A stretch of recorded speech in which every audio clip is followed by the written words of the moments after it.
आप सभी का स्वागत है BHIC 131 के एक और नए वीडियो के साथ। ठीक है, सब्जेक्ट का नाम होने वाला है भारत का इतिहास प्राचीनतम काल से लगभग 300 CE तक। प्रसार संस्कृति क्या है, कश्मीर घाटी और दक्षिण भारत के संदर्भ में चर्चा कीजिए। इसके पहले जिन्होंने अभी तक हमारे चैनल को सब्सक्राइब नहीं किया, हमारे चैनल को सब्सक्राइब कर लीजिए। साथ ही साथ टेलीग्राम चैनल को ज्वाइन करना ना भूलिए, क्योंकि जितने भी इंपॉर्टेंट पीडीएफ्स है वो आपको टेलीग्राम पर ही मिलेंगे। तो टेलीग्राम चैनल पर जाने की जल्दी ना करें, पहले वीडियो देख ले। वीडियो में आपको एक पासवर्ड मिलेगा, उस पासवर्ड से ही वो पीडीएफ ओपन होगा। ठीक है, और पहले वीडियो को देखिए, वीडियो को अच्छे से समझिए। उसके बाद क्या कीजिए, उसके बाद आप वीडियो को देखने के बाद पीडीएफ से अपने क्वेश्चन आंसर को रिवाइज कीजिए। इससे क्या होगा, वो क्वेश्चन आंसर जो है वो आपके दिमाग में सेट हो जाएगा, जिससे कि एग्जाम में आप अच्छे से लिख पाएंगे। अगर सिर्फ पीडीएफ आप पढ़ेंगे, ठीक है, उससे कुछ नहीं होगा, आप एग्जाम में जाएंगे भूल जाएंगे। ठीक है, ब्लैंक हो जाएगा। इसके लिए पहले आप वीडियो देख लीजिए, वीडियो को समझ लीजिए।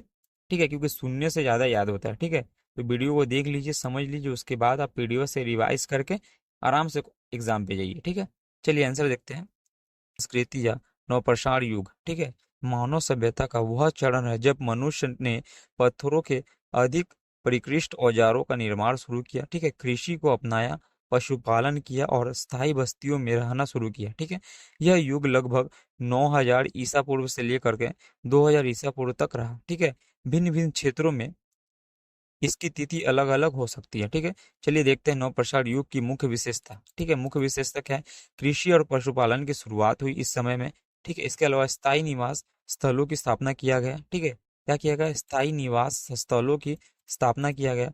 मिट्टी के बर्तनों का निर्माण किया गया। क्या किया गया, मिट्टी के जो बर्तन है, मिट्टी के बर्तनों का निर्माण किया गया। ठीक है, वस्त्र निर्माण, बुनाई तथा अन्य घरेलू शिल्पों का विकास हुआ। क्या हुआ, वस्त्र निर्माण, बुनाई तथा अन्य घरेलू शिल्पों का विकास हुआ। चलिए अब हम देखते हैं कश्मीरी घाटी और दक्षिण भारत के संदर्भ में इस संस्कृति की चर्चा।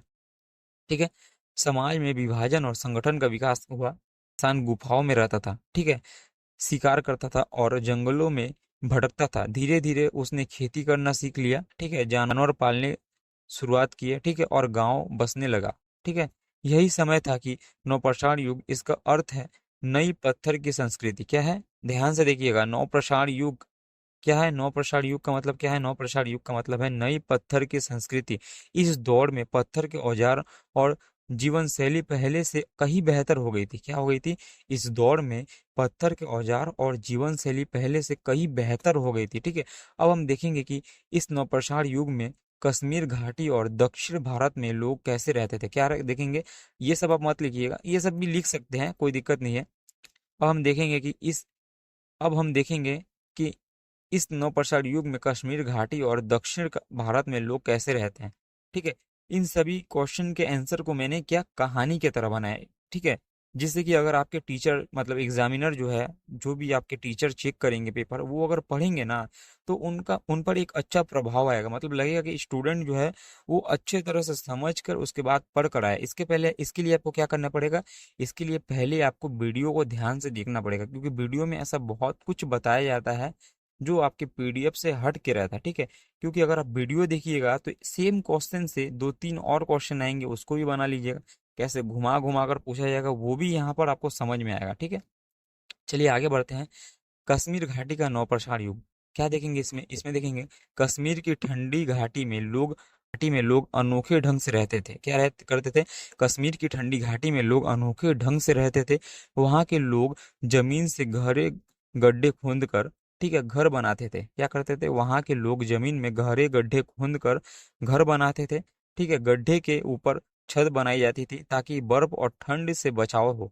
ठीक है, अगला देखेंगे, उन्होंने कुत्तों को पाला। क्या किया, उन्होंने कुत्तों को पाला जो शायद शिकार में मदद करते थे और सुरक्षा भी देते थे। ठीक है, इन सभी को आप 1 2 3 करके लिखिएगा। जैसे देखिए, जैसे यहाँ पर आपको एक ये दिया गया है ना, इन सभी को हटा के आप 1 2 करके लिखिएगा। ये आपको बस जैसे मतलब इस पीडीएफ को अच्छा दिखाने के लिए, सजाने के लिए ये दिया गया है। ठीक है, तो यहाँ पर आप पॉइंट बना कर लिखिएगा। ठीक है, आगे देखेंगे, वे गेहूं, जौ, मसूर जैसी फसलें उगाते थे। ठीक है, हड्डी के बने औजार, तीर कमान और पत्थर के चाकू उनके पास होते थे। क्या होते थे, हड्डी के बने औजार, तीर कमान और पत्थर के चाकू उनके पास होते थे। ठीक है, मिट्टी के बर्तन बनाना भी इन्हें सीख लिया। मिट्टी के बर्तन बनाना भी इन्होंने सीख लिया था, खासकर काले भूरे रंग के। क्या, मिट्टी के जो बर्तन थे वो भी इन्होंने बनाना सीख लिया था, खास करके काले भूरे रंग के। ठीक है। ब्रजहोम नामक जगह से खुदाई में इनकी संस्कृति के कई प्रमाण मिले। क्या? ब्रजहोम नामक जगह से खुदाई में इनके संस्कृति के कई प्रमाण मिले। जब बर्फ गिरी थी तब ये लोग अपने गड्ढे नुमा घरों में आग जलाकर बैठे रहते थे। ठीक है। बाहर उनके कुत्ते पहरा देते थे और भेड़ बकरी बड़े लोग अपने गड्ढे नुमा घरों में आग जलाकर बैठे रहते थे। बाहर इनके कुत्ते पहरा देते थे और भेड़ बकरी बड़े बाड़े में आराम करती थी। ठीक है। खेतों में फसलें उगती थी और परिवार मिलकर भोजन पकाते थे। ठीक है। अगले देखेंगे, आगे आगे देखेंगे दक्षिण भारत का नौ प्रसार। ठीक है, अलग से ये पॉइंट, दक्षिण भारत का नौ प्रसार इसमें भी देख लेंगे। अब चलते हैं दक्षिण भारत की गर्म जलवायु में। ठीक है। यहाँ के लोग पत्थर के छोटे चबूतरों पर अपने घर बनाते थे। क्या करते थे? यहाँ के जो लोग थे पत्थर के छोटे चबूतरों पर अपना घर बनाते थे। उन्होंने रागी, बाजरा, मूंग जैसे अनाज उगाना शुरू किया था। ठीक है। क्या किया था उन्होंने? रागी, बाजरा और मूंग जैसे अनाज उगाना शुरू किया था। ये एक एक छोटा पॉइंट अगर आप याद रखेंगे तो एक क्वेश्चन को आप बहुत बड़ा बनाकर भी अच्छे से सजा कर भी लिख पाएंगे। ठीक है। भेड़ बकरी के साथ साथ सुअर और गाय भी पालते थे। ठीक है। उनके पास चमकदार पत्थर की कुल्हाड़ियाँ थी जिनका इस्तेमाल खेती के लिए होता था। ठीक है। यहाँ के बर्तन लाल धूसर रंग के होते थे। क्या होते थे? यहाँ के जो बर्तन थे वो लाल और धूसर रंग के होते थे। धीरे धीरे ये यहाँ पर मेगालिथिक मतलब बड़े पत्थरों के स्मारक बनने की परंपरा शुरू हो गई। ठीक है। कहानी की तरह सोचेंगे, कैसे सोचेंगे? यहाँ खेतों में जाते, चट्टानों से बने चबूतरों पर परिवार बैठकर काम करता। ठीक है। गाय भैंस चलती, शाम को लोग बस्ती में लौटते थे और लाल मिट्टी के बर्तनों में खाना पकाते थे। निष्कर्ष में देखेंगे नवपाषाण युग ने मनुष्य के जीवन को स्थिरता दी। ठीक है।